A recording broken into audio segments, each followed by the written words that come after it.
Welcome back to Houston Life. This week is CPR and AED Awareness Week, and it's a good reminder that a few simple skills could help save the life of a loved one or even a stranger. And whether you've never taken a CPR course or just need a refresher, Gail Gould, a CPR and safety lady, joins us with basic tips for what to do in an emergency. And Gail, we said it at the top of the show, no matter how well people think they know CPR, in an emergency situation, when we're so stressed out, we need to be doing this enough that we know what to do, right? Yes, yes. In fact, you know, I'm so glad you brought that up because we recommend people take CPR every 2 years.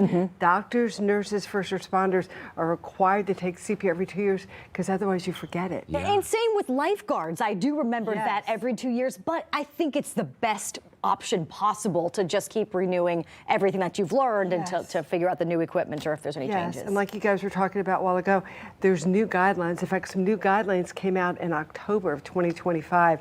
And what a lot of people don't realize, people think that there's a pulse check. There is no pulse check. I think people think there's a pulse check because they see it on TV and the movies, but there's no pulse check. All you're going to do to determine if someone needs CPR, you're going to shake and shout, try and get them to respond. If they're not responding to you, if they're moaning, groaning, that's not good enough. They've got to be able to open their eyes, look at you. If they can't do that, I'm going to say, Derek, go call 911 and get the automatic external defibrillator. Then all I'm going to do is I'm going to put my ear down to the mouth. I'm going to listen for air, feel for air, and watch to see if the chest is rising and falling.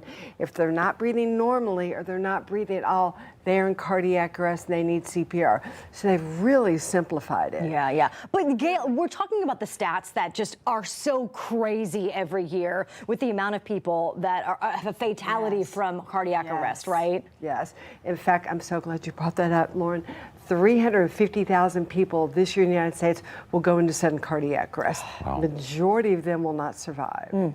And so what's interesting to me, one of the reasons majority of people do not survive is less than 50% of Americans know how to perform CPR. Well, and it's just so preventable, right? We see 40% of people experiencing cardiac arrest out of the hospital receive immediate help. And so imagine someone you know or love, they fall unconscious and you don't know what to do. How terrifying a situation would that be? I'm so glad you brought that up because the brain only has 4 minutes. If your brain goes more than 4 minutes without blood and oxygen, there's a pretty good chance, not definitively, pretty good chance your brain tissue will start to die. 10 minutes they've been lying there, no breathing, no blood flow, brain death is certain. So here's a great example. One of my clients, a huge, large global oil and gas company, 3 months ago had a team member go into cardiac arrest in the middle of a team meeting. Two guys in the meeting gave him hands-only CPR and saved his life. Wow. My goodness. And hands-only CPR, again, the guidelines have changed over the years. No more breath. We're essentially manually pumping the blood, doing the heart's job to keep the blood, oxygenated blood flowing through the body. That's exactly right, exactly right. So basically, Derek, there's two ways to do CPR now. You can do the compression plus mouth-to-mouth breathing, or if you don't know the person very well, you don't know them all, they're bleeding, they're vomiting, or you just panic and can't remember what to do, and I promise you this stuff is panicky, then you can use hands-only CPR. And with hands-only CPR, all you do is compress hard and fast in the center of the chest with no breathing until advanced help arrives. So here at the station, advanced help would be the AED arriving and would be the paramedics arriving. Do you guys want to try hands-only CPR? Let's go for it. Let's do it. Okay. So Lauren, I'm going to push this over. Okay. So shake and shout your victim. Okay. We'll just say this is an adult. Okay. Hello. We see that they're not breathing, right? They're not responding, so check for breathing, Lauren. Just put your ear down to the mouth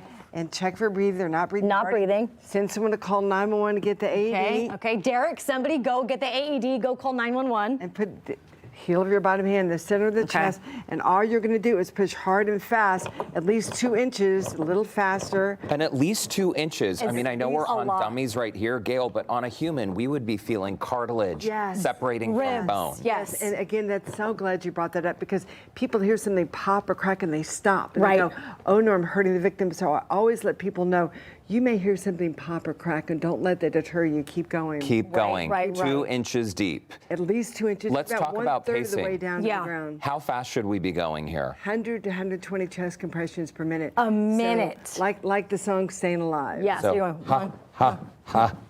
Staying alive. Staying alive. For 100 times. You just keep going with hands-only CPR. You just keep going Right. until the AED arrives. And that may be 3 minutes, 4 minutes, 5. Right. So, Gail, you said that this is hands only, but let's say we are comfortable and we are okay with giving mouth to mouth. Okay, all right. Then what you do after 30 chest compressions, Lauren, you tilt the head back. I'm not going to put my mouth in the mannequin because you get lipstick all over it. Okay. But you would pinch off the nose. You'd open your mouth really wide, and you give 2 1-second breaths. 2. Breathe, breathe. And then you go back and you do your 30. So Yep. it's 30 chest compressions, 2 breaths. And Gail, we're 32. tilting the head back because that opens the airway, is that right? Yes. Right, right. So you want to tilt the head back there like the nose is at 12 o'clock. Okay. Oh, I see. On The a nose clock. I pointing gotcha. out. 12 o'clock. Straight back. Plug and the up. nose, Okay. 2 breaths, and Yes. then continue And then back to your 30. compression. You 30. do that for 2 minutes. Okay. Okay. Different Or tubes. But until help arrives. Right, until right. help arrives. And help is the AED. The AED plays a critical role. 90%, that's a 90, 90% of teenagers and adults who go into cardiac arrest are going to need to get shocked with use of the AED in order to survive. And each minute they go without getting shocked, their chance of survival goes down by 7 to 10%. Wow. And did we get this right earlier, Gail? This machine will absolutely tell you what you Yes. should be doing, Yes. right? It will talk to you. Okay. So this one doesn't have a video screen. This one just has audio. I believe the ones here at the station just have audio, but some have video, and they talk to you. You can see it.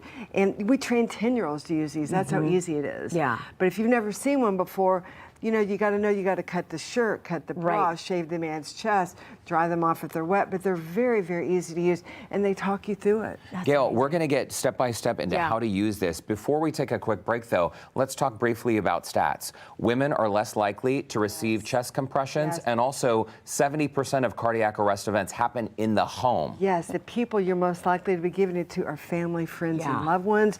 And then women are 1.5 times less likely to receive CPR than a man. Do you know why? Because of the chest area. Right. 'Cause People don't are want to. afraid of being accused of touching a woman inappropriately.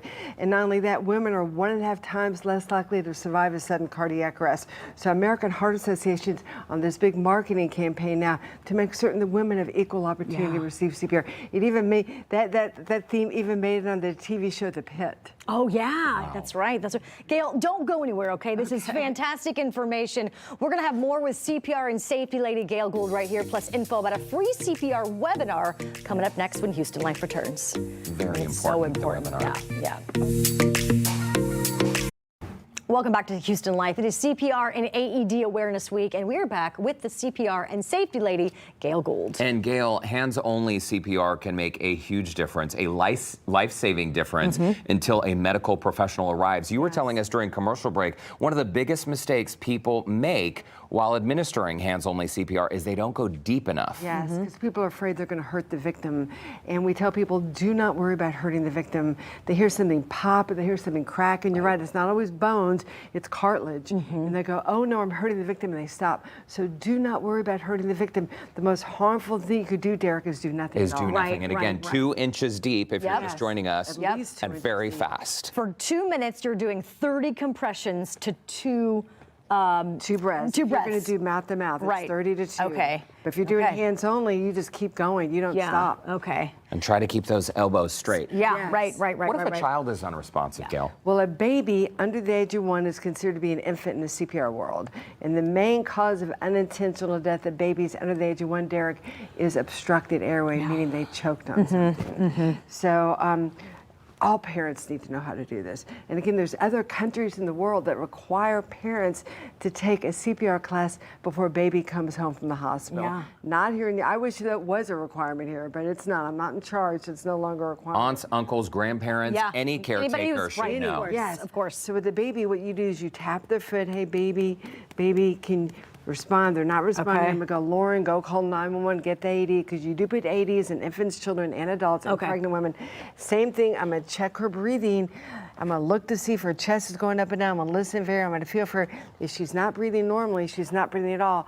This change in October you're going to use the heel of your hand. Remember, you used to use 2 fingers. Right. Now you're going to use the heel of your hand, and you're going to give 30 chest compressions. Okay. Going this fast, pushing 1 to 1.5 inches deep. This seems a little bit quicker than the adult compressions. It is faster. Yeah. It is faster because the younger you are, the faster your heartbeat. Yeah, yeah. So you're going to go a little faster, and then after 30 chest compressions, you're going to tilt the head back, and you're going to blow over the nose and your mouth. You're going to give 2 little puffs of air, and then back to your 30. 32, 32, 32, 32, 30 chest compressions, 2 breaths 5 times. Now, are we still checking for something with a finger sweep in the mouth? No. Oh, I'm glad you brought that up. You do not want to put your fingers in their mouth. Okay. If you see something, take your pinky finger and sweep it out. But what you don't, and you really don't want to do this for anyone, infant, child, or adult, you don't want to do a blind finger sweep because, especially a child, the cavity of their mouth is that small, and you can push it farther down. further. And I've met people who've done that because they didn't know any better. In fact, Daniela this morning told me her husband stuck his finger in their child's mouth trying to sweep out a sticker, and I think he got it, but it's best not to do that. Of course, okay. Wow. It's best not to do that. Okay. And so, all parents need to know how to do this. Oh my goodness. And again, For we're sure, for mechanically sure. moving the blood around the body. I think that Yes. helps Yes. people realize just how Yes. forcefully they need to push. Right. Yes. AEDs, we got a couple minutes left. These, when used correctly, these can be a game changer, Gail. Yes. Well, what happens, Derek, when people go into cardiac arrest, very often their heart rhythm goes to a spastic abnormal arrhythmia. Remember, your heart works on electrical activity, and when your heart goes to one of these abnormal electrical activities, it's not going to pump much blood at all. Okay. And the only way to get the heart back into a normal sinus rhythm is to give the heart electrical shock using the AED. So again, 90%, that's a 90, 90% of teenagers and adults are going to need use of the AED in order just to survive. So after the Damar Hamlin incident, the Buffalo Bills football player,